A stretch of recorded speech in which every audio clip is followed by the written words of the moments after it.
Assalamualaikum warahmatullahi wabarakatuh. Hal kamul adadukum Fasul ashir. Irfa'u aydiyakum. Fasul ashir. Khalas. Faslu al-hadi asyara. Irfa'u.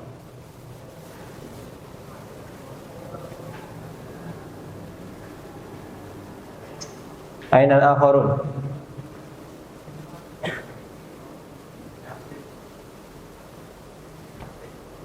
Faslu tsani asyar. Baik. Imla'u al-faragat. Ijlisu man yajid makanan farigan fil amam falyajlis fil amam.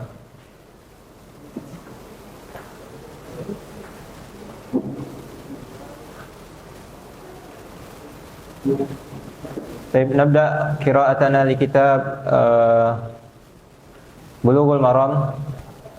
Qabla dzalik nahmadullah wa nasta'inuhu min shururi anfusina wa min sayyiati a'malina wa nusalli wa nusallim ala sayyidina wa maulana Muhammadin wa ala alihi wa sahbihi ajma'in. Qabla an nabda fi qira'ati kitab uridu an ukallimakum an ba'da syai' kharija darsina al-an, ala wa huwa al-kalam bil lughati al-arabiyyah. Fi hadha al-ma'had antum tudarrisuna al-lughah al-arabiyyah min mundu bidayah hatta akhir al-fusul, min fasli as-sabi' hatta fasli al-thani ashar. Fa alaikum an tumarisu hadhihi al-lughat wa an tatakallamu biha fi hayatikumul yawmiyah likai la tansau naha. Fal-lughah tahtaju ila al-mumarasah wa ta'wil. Fa alaikum an tastakhdimu wa tasta'milu wa tatakallamu bil lughati al-arabiyyah fi hiwarikum wa muhadatsatikum. Fahimtum? Aw nabda hadzal majlis fi syarhi kitab Bulughul Maram bil lughatil arabiyyah. Kaifa ra'yukum? Baik. Bismillah, kita buka majelis kita kali ini. Kita lanjutkan pembahasan membaca Bulughul Maram. Sekarang kita sudah memasuki bab adabu qada'il hajah. Adab-adab buang hajat, baik hajat yang besar ataupun yang kecil. Al-adab jam'u adabin. Wal adabu ma yustahsan min qaulin aw fi'lin aw tarkin. Yang dimaksud adab itu adalah segala yang dianggap baik, entah itu perbuatan, entah itu perkataan, atau meninggalkan suatu perbuatan atau perkataan. Adab bisa berbentuk perilaku yang kita lakukan, atau perkataan yang kita ucapkan, atau meninggalkan ucapan dan perkataan. Termasuk dalam suatu majelis. Adabnya itu kita tidak berbicara, tidak berbuat apa-apa kecuali yang diizinkan oleh al-mutakallim, seorang pembicara. Ketika ada yang berbicara, hendaklah mendengarkan. Ketika ingin bicara, silakan izin, insyaallah akan diberi diizin. Jadi setiap tempat itu memiliki adab dan tata keramanya. Di majelis, di masjid, di kamar, ketika bertamu, ketika menerima tamu, di setiap kita berhubungan dengan orang lain atau perilaku kita itu memiliki adab-adab. Sudah seyogyanya bagi kita untuk mengetahui adab-adab tersebut. Dalam Islam hal ini juga sangat diperhatikan, hingga yang namanya qada'ul hajah, buang hajat, membuang kotoran dari perut kita, itu juga ada adabnya, diatur adabnya oleh lisan. Nah, ini menunjukkan apa? Ini tidak menunjukkan kecuali atas kesempurnaan syariat Islam. Agama ini, syariat ini adalah syariat yang sempurna. Yang kedua adalah bahwa Nabi Muhammad SAW telah berbuat amanah. Dalam apa? Dalam menyampaikan risalah ini.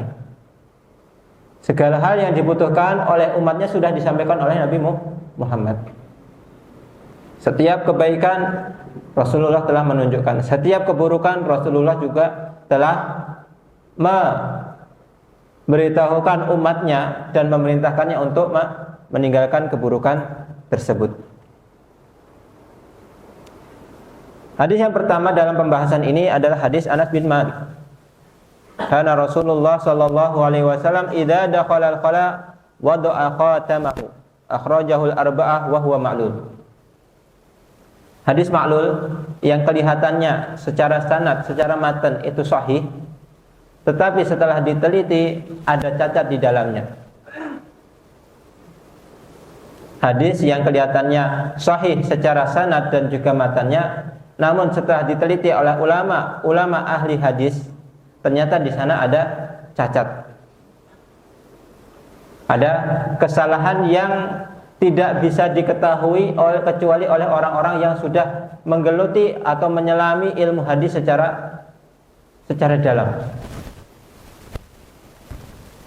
Namun meskipun demikian, meskipun para ulama berselisih dalam menghukumi hadis ini apakah sahih atau tidak, namun hal ini selaras dengan ajaran syariat Islam, tidak bertentangan dengan apa yang diajarkan oleh kita secara umum, yaitu dalam memuliakan Allah, memuliakan zikrullah, dan apa saja yang berkaitan dengan Allah Subhanahu wa ta'ala.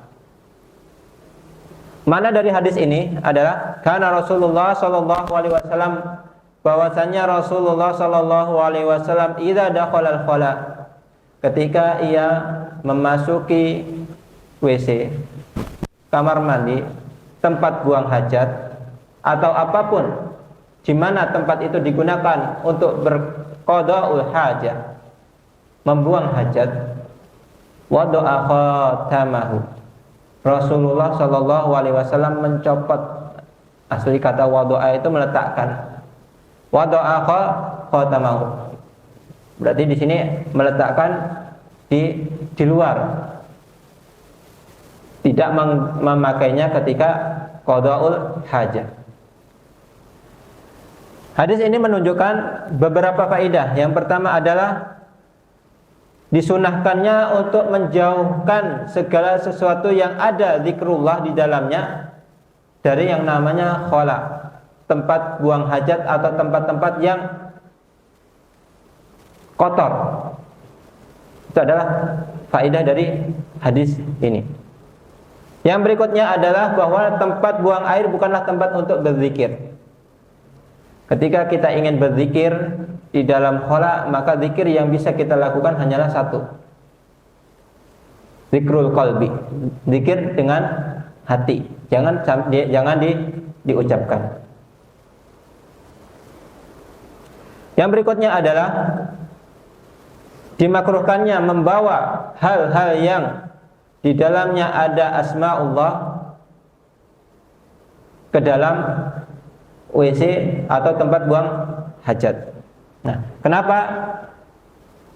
Karena dalam hadis ini menunjukkan bahwa Rasulullah Shallallahu Alaihi Wasallam melepas cincinnya, dan di cincin Nabi Muhammad Shallallahu Alaihi Wasallam ada tulisan Muhammad Rasulullah yang ditulis dari bawah ke atas.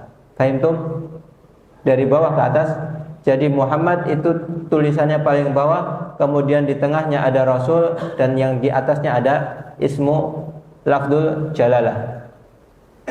Kalau kita baca dari atas nanti Muhammad, kemudian Rasul, kemudian yang pertama Allah, kemudian Rasul, kemudian Muhammad. Tapi cara yang membaca yang benar adalah dari Muhammad, kemudian dari bawah yaitu Muhammad, kemudian Rasul, kemudian Allah. Dalam rangka apa penulisan seperti itu? Yaitu tadi sebagai bentuk pengagungan kita terhadap Allah Subhanahu wa ta'ala. Dalam hal asma, meletakkan nama, ketika ada dua nama, maka yang harus kita tinggikan adalah nama Allah Subhanahu wa ta'ala. Begitu juga dengan meletakkan mushaf. Jangan sampai kita letakkan mushaf itu sebagai tumpukan di antara buku-buku yang ada. Meskipun itu mushaf yang bentuknya tulisan, usahakan kita letakkan mushaf itu di paling atas di antara tumpukan-tumpukan buku yang ada. Kemudian di situ setelah itu kitab-kitab yang mengandung asmaullah, mengandung pelajaran-pelajaran agama di atas kitab-kitab lainnya. Kitab-kitab umum, pelajaran fisika, matematika, akidah, fisika, kimia dan lain sebagainya.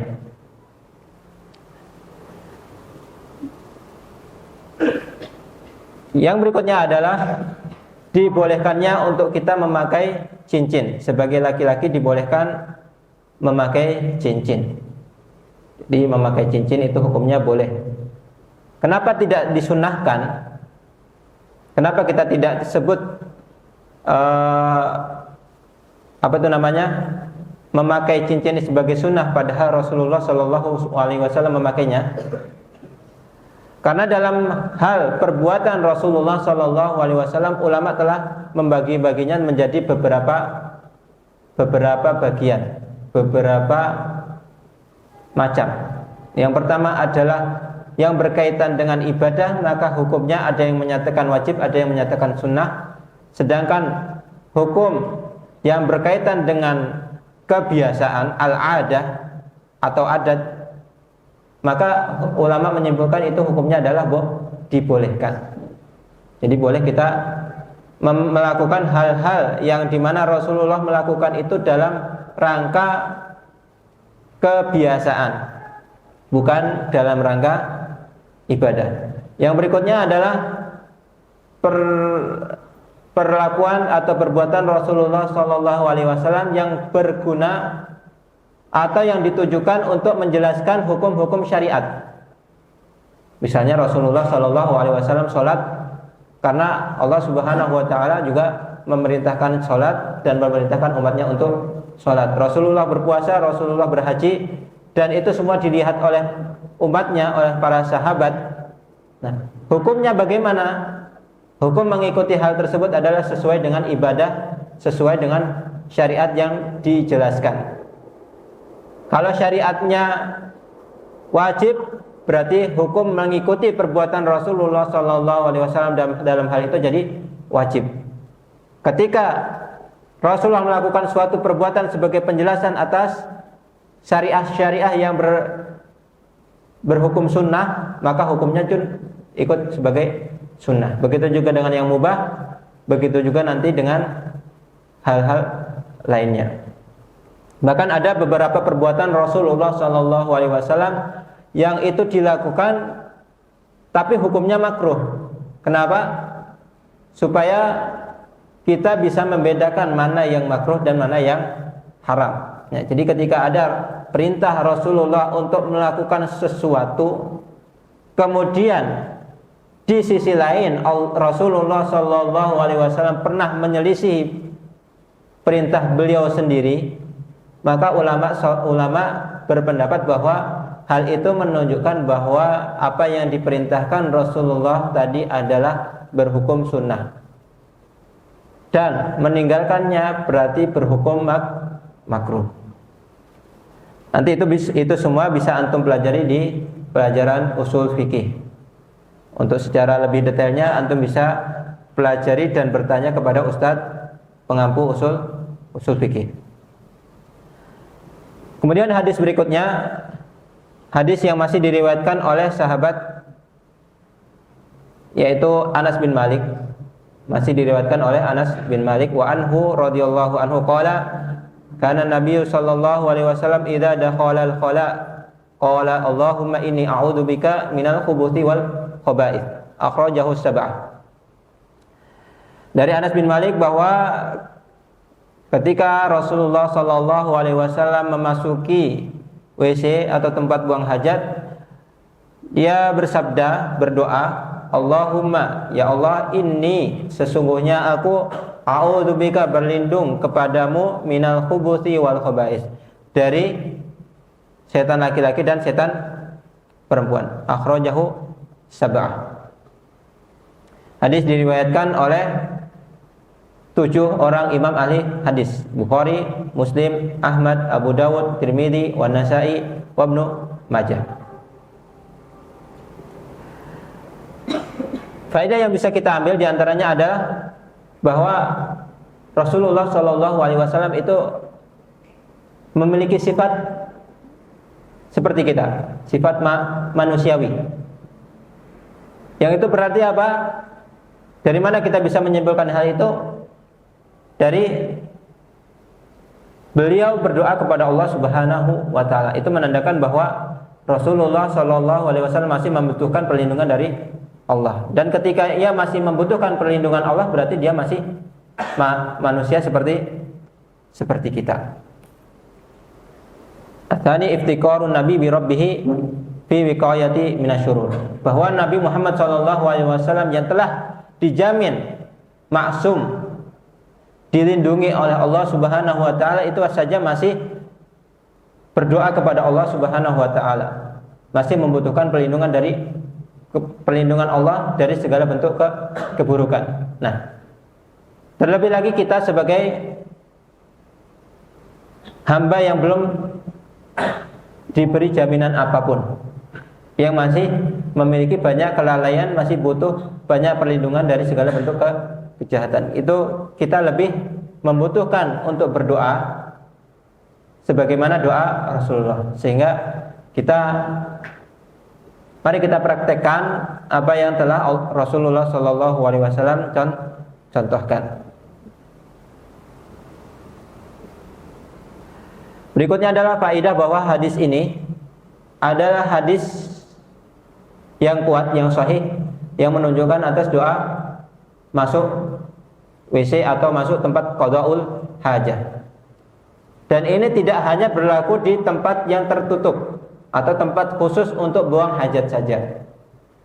Akan tetapi ini juga berlaku untuk ketika kita buang air di tempat-tempat terbuka. Misalnya kita berada di tengah hutan atau di tengah padang pasir, atau di tempat-tempat lain yang dimana kita tidak memiliki akses ke kamar mandi pribadi ataupun umum. Nah, lalu di mana kita mengucapkan doa ini ketika kita ingin berbuang hajat di tempat-tempat tersebut, di tempat-tempat terbuka, di mana kita mulai mengucapkan doa itu? Nah, di sini ulama menyatakan bahwa kita mengucapkan doa ini ketika kita hendak turun atau duduk untuk qada'ul hajah. Nah, itu juga menunjukkan kita bahwa disunahkan untuk duduk ketika kita buang hajat. Sunahkan. Jadi selazimnya, terlebih lagi kita adalah santri, untuk hafal dan juga mempraktekkan zikir ini. Allahumma inni a'udzubika minal khubuthi wal khaba'ith.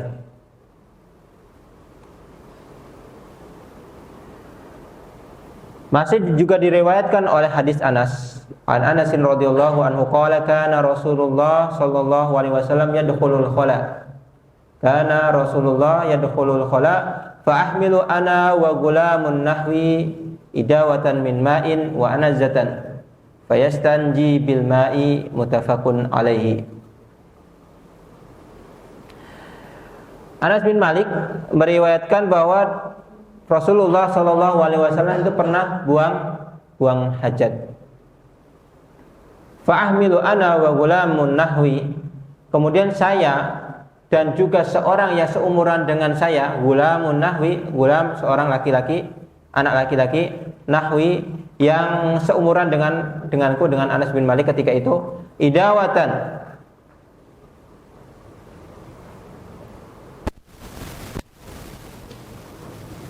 wadah kecil, idawatan min ma'in, wadah kecil yang berisi air, wa anazatan, dan juga tongkat pendek. Anazah itu adalah sebuah tongkat pendek. Fayastanjibil ma.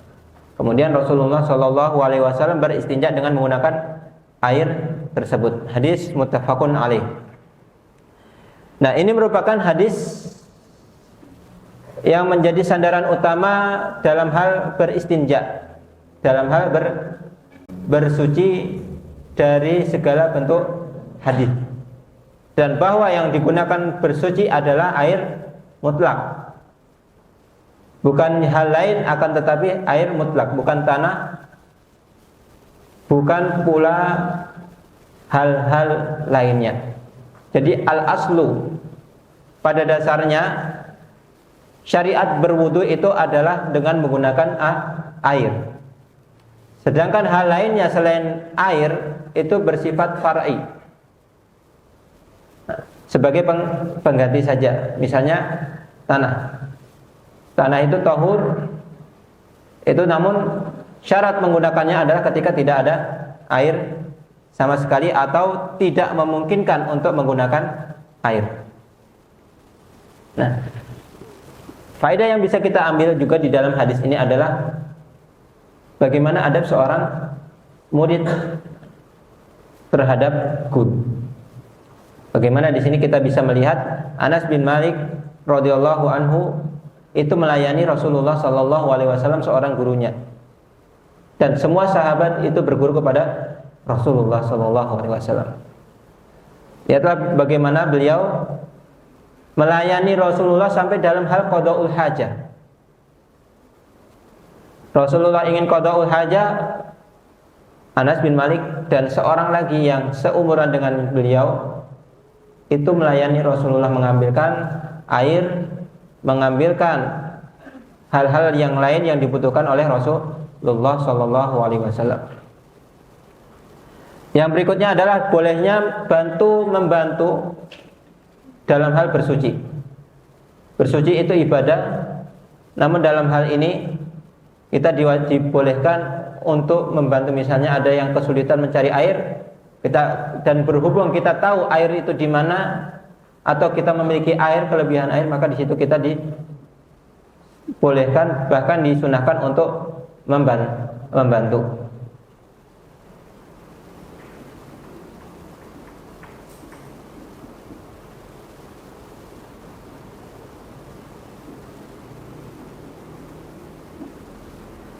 Berikutnya adalah hadis Al-Mughirah bin Syu'bah, hadis yang diriwayatkan oleh sahabat Al-Mughirah bin Syu'bah. Qala lin Nabi sallallahu alaihi wasallam. Dulu Rasulullah sallallahu alaihi wasallam pernah berkata kepadaku, pernah bersabda, memerintahkanku, khudil idawah, ambillah bejana kecil tersebut, ambillah. Fantalaqa hatta tawara anni. Nah, setelah diambilkan, Rasulullah pun pergi menyembunyikan diri atau menutupi dirinya dari pandangan orang-orang. Ya tawara anni, menutupi dirinya dariku. Faqadha hajatahu. Setelah itu Rasulullah menunaikan hajatnya. Nah, hadis muttafaqun alaih. Nah, di sini merupakan dalil atau dasar disyariatkannya untuk menutup diri ketika qadaul hajah, buang air, baik dengan menggunakan tembok atau dengan cara menjauh dari orang-orang.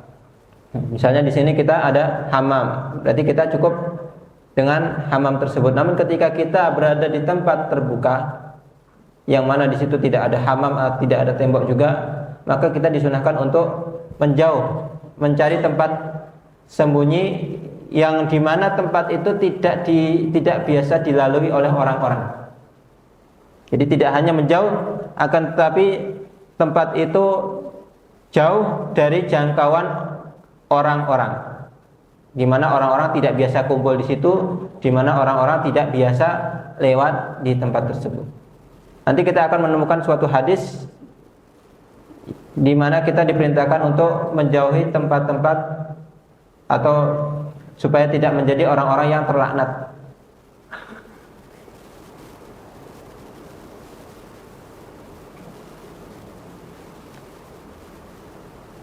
Berikutnya adalah hadis Abu Hurairah.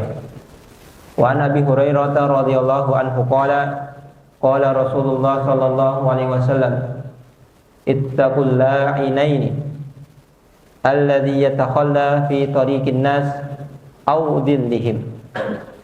Ittaqul la'inaini alladhi yatakhalla fi tariqin nas aw dhillihim. Rawahu Muslim. Diriwayatkan oleh Imam Muslim. Wa hadzal lafdzu li Abi Dawud, amma lafdzul Muslim al-la'anina al-la'anaini atau la'inina dengan sighah al-mubalaghah. Wa zada Abu Dawud an Mu'adzin radhiyallahu anhu al-mawarida wa lafdhuhu ittaqul mala'ina ats-tsalatsah al-birazu fil mawaridi wa qari'atit tariqi aw dhilli.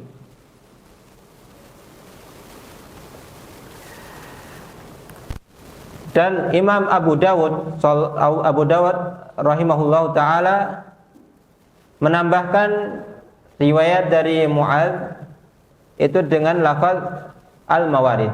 Apa itu mawarid? Al-mawarid adalah sumber-sumber air. Lafadznya adalah ittaqul mala'ina ats-tsalatsah.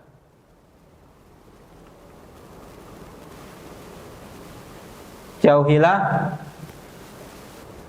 al-mala'in. Jauhilah tempat-tempat sumber laknat. Jauhilah tempat-tempat yang menjadi sumber laknat. Apa saja? Yaitu al-birazu fil mawarid, buang air besar di sumber-sumber air. Au qari'atit tariq, atau di tengah-tengah jalan, au fi dhilli, atau di bawah naungan. Wali Ahmad an Ibni Abbasin au naqima'in, atau air yang terkumpul. Wa fihi ma dha'fun. Hadis yang diriwayatkan Abu Dawud dan juga Imam Ahmad itu terdapat kelemahan di dalamnya. Al-mawarid ittaqul mala'ina tsalasa al-birazu fil mawaridi wa qari'atit tariq wa dhilli. Begitu juga yang tambahan dari Imam Ahmad au naqi ma'in. Wa akhrajat Tabarani an-nahya an qada'il hajah tahta al-ashjaril muthmirah wa dhaffatin nahari al-jari wa min hadis Ibnu Umar bisanadin dhaif. Dan begitu juga Imam At-Tabarani meriwayatkan, menyebutkan bahwa ada larangan untuk buang hajat di bawah pohon-pohon yang berbuah. Audhafatin nahril jari, atau di samping kali, di samping sungai yang mengalir. Min hadisi Umar bisanadin dhaif. Hadis ini diriwayatkan dari sahabat Umar Ibn Khattab, namun di dalamnya ada kelemahan. Wa fihi dha'f, hadisnya dhaif. Namun sekali lagi, sumber syariat yang baku itu ada dua: Al-Quran, hadis, bahkan ada 4: Al-Quran, hadis, ijma' dan al-qiyas. Ijma' dan qiyas ini kembali kepada Al-Quran dan hadis. Nah, di sana ada juga sumber-sumber yang lain yang mengikuti Al-Quran dan hadis. Di antaranya adalah pendapat sahabat, qaulus sahabi. Ada yang menyatakan itu juga sebagai sumber hukum, ada yang menyatakan itu bukan sumber hukum.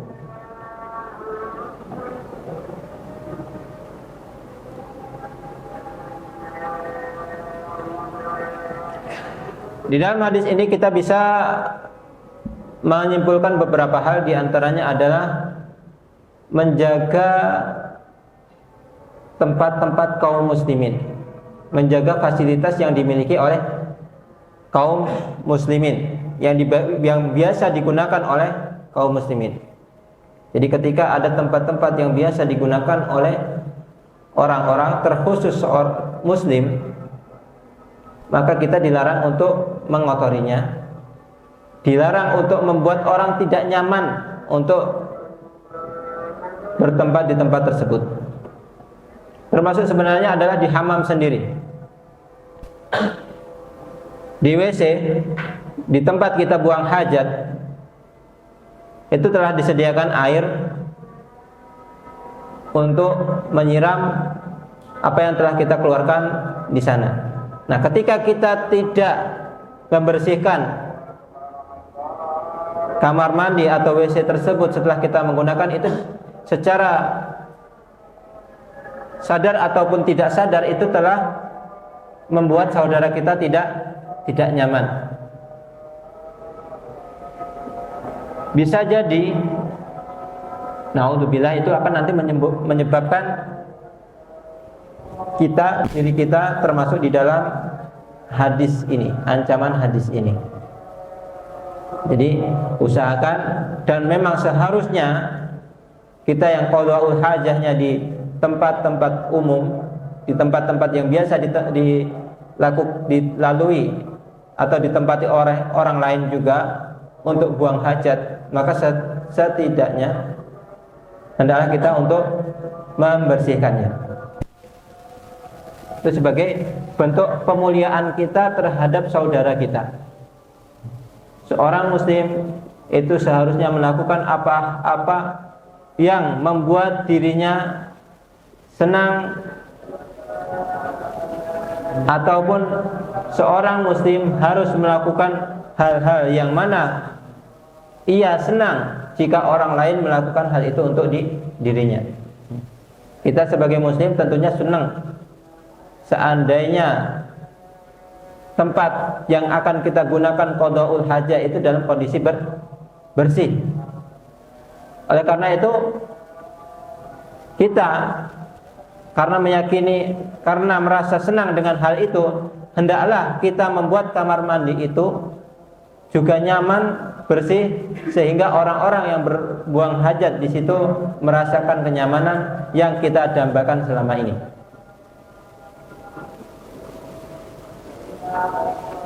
Jangan sampai orang-orang yang membuang hajat setelah kita buang hajat di tempat tersebut, di WC tersebut, melaknat kita.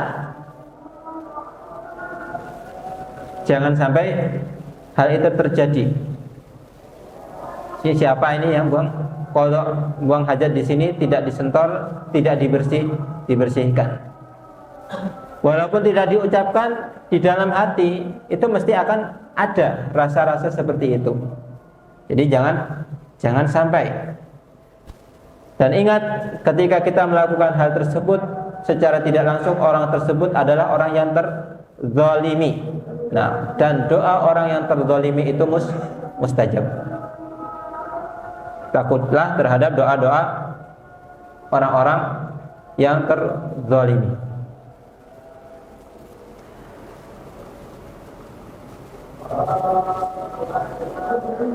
Hadis berikutnya adalah hadis yang diriwayatkan oleh sahabat mulia an Jabir.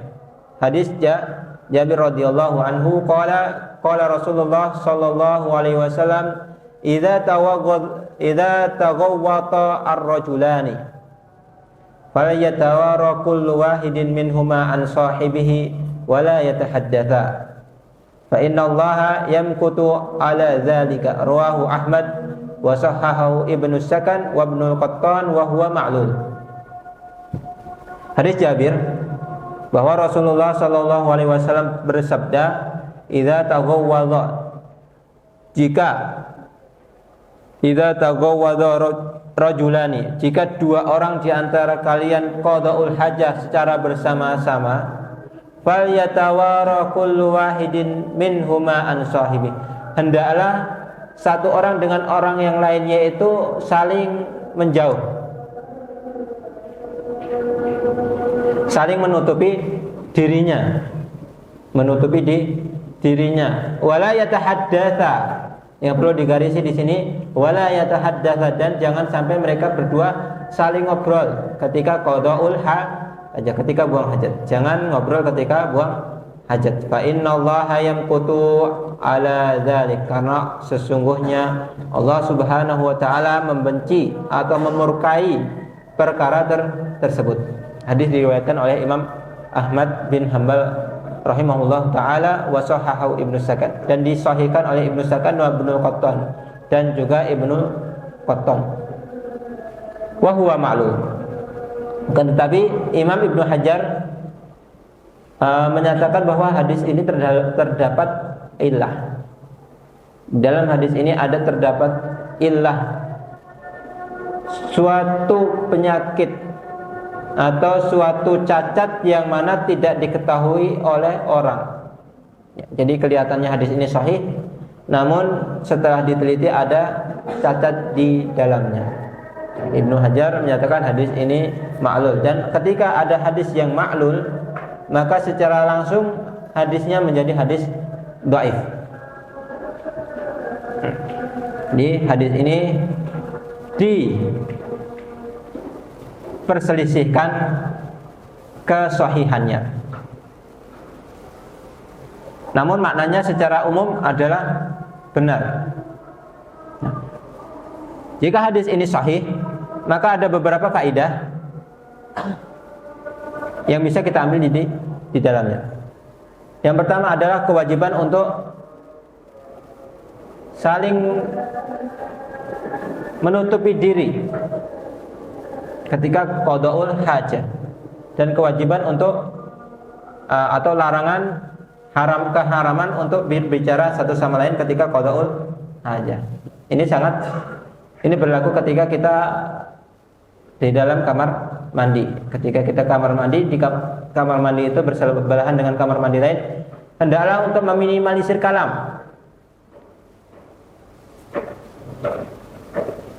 Meminimalisir kalam antar sesama orang yang qadaul hajah ataupun mandi nantinya. Terkadang bahwa yang menjadi kebiasaan sebagian orang, dan ini ya kita usahakan untuk dijauhi sebagai santri. Apa itu? Menyanyi ketika di kamar mandi. Ada yang pernah melakukan di pondok ini? Naudzubillahi min dzalik. Jangan sampai kita melakukan hal tersebut. Bahkan menyanyi sendiri saja, menyanyi itu nanti ada hukumnya. Nah, di antara nyanyian-nyanyian yang beredar di sekeliling kita, rata-rata hukumnya itu haram untuk dinyanyikan. Terlebih untuk orang-orang yang belum nikah. Paham tuh? Isi nyanyian apa?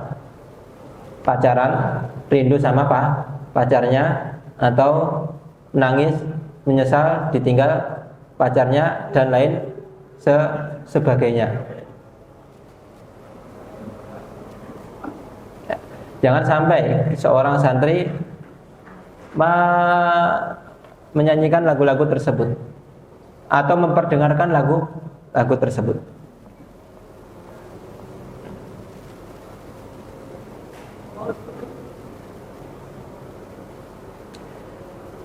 Berikutnya adalah hadis yang diriwayatkan oleh Abu Qatadah radhiyallahu anhu, qala Rasulullah sallallahu alaihi wasallam, la yamassa ahadukum dzakarahu bi yaminihi wa huwa yabul, wa la yatamassah minal khala'i biyaminihi wa la yatanaffasu fil ina'i. Yang menjadi fokus pembahasan kita adalah la yamassa ahadukum dzakarahu biyaminihi wa huwa yabulu wa la yatamassah minal khala'i biyaminihi. Itu yang menjadi fokus pembahasan kita di dalam pembahasan babu qada'il hajah. Rasulullah bersabda, jangan sekali-kali salah seorang dari kalian memegang kemaluannya dengan tangan kanannya ketika qada'ul hajah. Ketika buang hajat, jangan sekali-kali memegang tangan dengan memegang kemaluan dengan tangan kanan. Jangan pula membersihkan atau menggunakan tangan kanan itu sebagai untuk qada'ul hajah, untuk mengusap bekas-bekas qada'ul hajah. Yang terakhir, wala yatanaffas fil ina, dan jangan juga dia bernapas di dalam bejana. Nah, terdapat 3 adab, 2 di antaranya adalah adab yang berkaitan dengan qada'ul hajah. Yang pertama adalah larangan untuk memegang kemaluan dengan tangan kanan ketika qada'ul hajah. Halal qaul, ketika kencing. Di sini saya akan sampaikan menggunakan bahasa Arab. Jawazu masjid dzakar bil yamini min ghairi halil bauli. Jawazu masjid dzakar bil yamini fi ghairi halil bauli. Ini disebutkan oleh salah satu pensyarah dari syarah Bulughul Maram. Yang ketiga adalah larangan untuk menggunakan tangan kanan untuk qada'ul hajah, mengusap kemaluan untuk ketika qada'ul hajah. Kenapa? Karena tangan kanan itu tangan yang memiliki posisi mulia, yang dimuliakan. Sehingga Rasulullah SAW memulai hal-hal yang baik dengan yang kanan, dan memulai hal-hal yang dibenci dengan tangan kiri. Hal-hal yang berkotor dengan tangan kiri.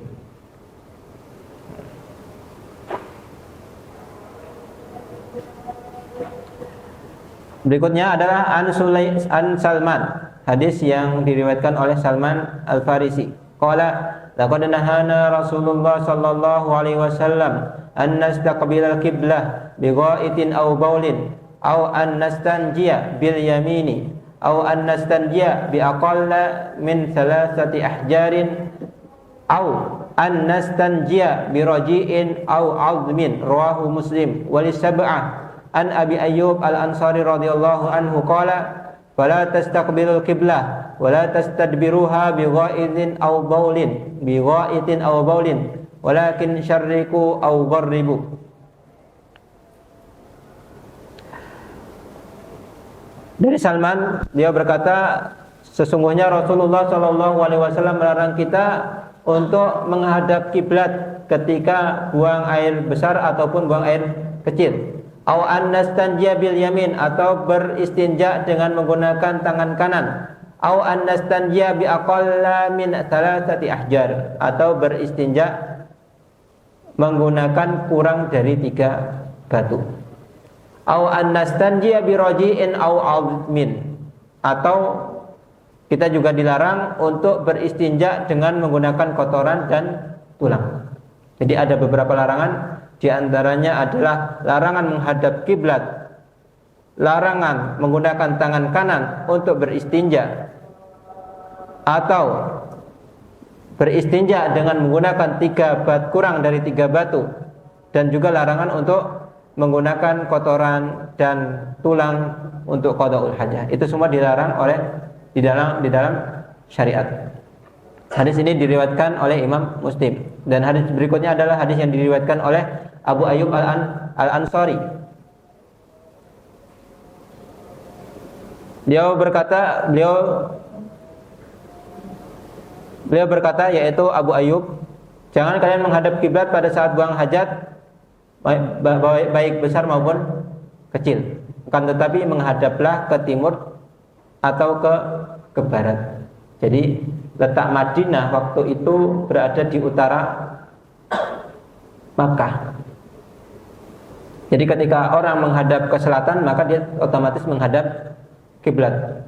Ketika dia menghadap ke arah utara, otomatis dia membelakangi kiblat. Oleh karena itu beliau mengatakan walakin syarriqu aw gharibu.